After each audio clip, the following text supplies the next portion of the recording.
Very good morning, students. Our today's topic is Coulomb's law for point charge, which is located in space. Right. So we're going to derive an expression for point charge in case of Coulombian force. As we know that Coulomb's force always obeys Newton's third law of motion. Right. So in this expression, we're going to consider 2 points. That is 2 point charges Q1 and Q2 having position vectors R1 and R2. So the charge Q1 experiences force F12. Similarly, the second charge experiences force F21. Right? The difference जो इन 2 points दे विच होएगा that will be R vector minus R2 vector. Vector notation लिखी गई है क्योंकि ये साडे कोल position vectors ने तो पोजीशन को हमेशा आप वैक्टर नाल डिनोट करते हैं। ठीक है जी, आप 2 चार्ज कंसिडर किए ने ओरिजिन तो जे ओरिजिन तो एक चार्ज Q1 आ डिस्टेंस R1 आ। सिमिलरली सैकेंड का डिस्टेंस आ। पहले तो फोर्स इंप्लीमेंट होंगी है F12, दूसरे तो फोर्स इंप्लीमेंट हो रही है F21।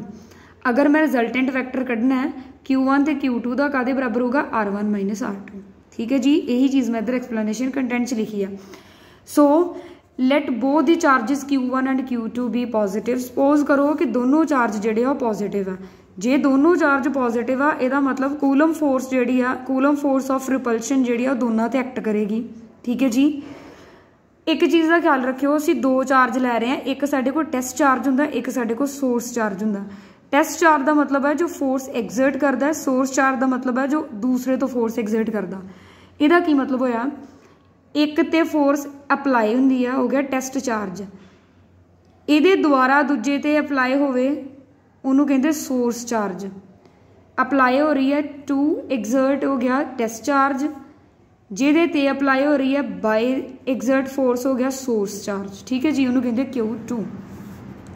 सो मैं उन्होंने ब्रेक करके दे डेफिनेशन भी एक जस्ट लिखी है थोड़ी अंडरस्टैंडिंग के लिए। दैट इज टेस्ट चार्ज जो फोर्स एग्जिट करता है एंड सोर्स चार्ज जो दूसरे चार्ज तो फोर्स में एक्सपीरियंस करता है। ठीक है जी, सो फर्स्ट ऑफ ऑल आप कहने हैं कि Coulomb force on Q1 test charge on test charge due to source charge will be, यानी कि कूलम फोर्स Q1 ते ड्यू टू Q2 की होएगी। Q1 है तो मैं पिछे भी दसिया सी, फिर लिखांगे 1। ठीक है, ड्यू टू किहदे द्वारा लग रही है सैकेंड चार्ज दे, फिर फोर्स की होगी F12 कादे इक्वल होंदी है कि product of 2 charges Q1 and Q2 divided by magnitude of R square into unit vector. इनू मैं लिखता इक्वेशन नंबर 1। आ एक्सप्रैशन कितों आया कूलम्स लॉ तो। ठीक है, जो आप प्रीवियस आर्टिकल च कीता। As we know that unit vector कादे इक्वल होंदा है position vector divided by its magnitude. ठीक है जी, ये तुसीं +1 च भी पढ़िया। सो जदों आप पोजीशन वैक्टर की जी वैल्यू है सबसटीट्यूट करते हैं कूलम्स फोर्स के तो एक्सप्रैशन की बनेगा F12 is equal to K product of 2 charges that is Q1 and Q2 divided by magnitude of R³ into R vector. इतने R मतलब यूनिट कैप की जी है ना यूनिट वैक्टर R की वैल्यू सबसटीट्यूट होगी। ठीक है जी, हुण आपां क्या जी आप इत्थे डेरीवेशन कर रहे हैं पॉइंट चार्ज नूं स्टडी करना है, उस केस दे विच रिजल्टेंट कादे इक्वल है R1 माइनस R2 दे। आ चीज़ सानूं कित्थों पता लगती है डायग्राम तो। इधर देखो, अगर मैं रिजल्टेंट वैक्टर कढ़ना है R कढ़ना कादे इक्वल होएगा R1 माइनस R2 दे। ठीक है जी, यदा मतलब इस केस दे विच R दी वाली वैल्यू जी इत्थे सबसटीट्यूट करांगे उपरली expression here and over here. Right, so it will be F12 is equal to K into product of 2 charges divided by R1 minus R2 magnitude of cube into R1 minus R2। इन्हें मैं लिखता equation number 2। So now the test charge and source charge are interchanged.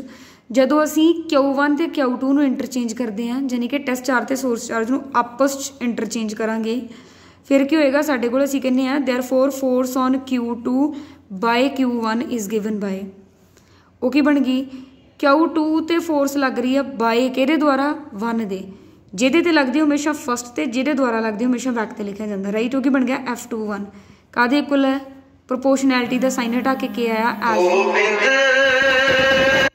सो की बन गया Q1 Q2 divided by magnitude of R2 minus R1।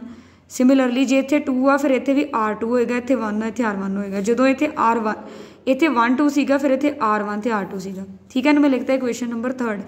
जदों आपां देखो जी इस चीज़ नूं लिखदे आ, इहदा मतलब की है आ फैक्टर ते आ फैक्टर तो सेम रह गए, चेंज कित्थे आ रहा है इन्हां फैक्टर्स दे विच। इहदा मतलब असीं कह सकते हैं R1 माइनस R2 कादे इक्वल है negative of R2 minus R1। इहदा मतलब from equation 2 and 3 we get या we can say that force F21 is equal to negative of F12। ठीक है जी। हुण इस चीज़ का की मतलब है action and reaction are always equal and opposite, right, hence proved. So that means according to this expression आप चीज़ कह सकते हैं कि Coulombian force for point charge के लिए ऑलवेज डिपेंड करती है या ऑलवेज ओबे करती है न्यूटन्स थर्ड लॉ को। ठीक है, तो न्यूटन थर्ड लॉ जो है आही चीज़ है, इनू आप प्रूव करता। होप सो थोनू क्लीयर होएगा। Thank you.